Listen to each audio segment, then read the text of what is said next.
sei porquê explicar essa paixão.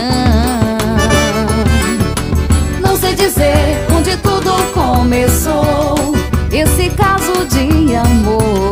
Só sei que aconteceu.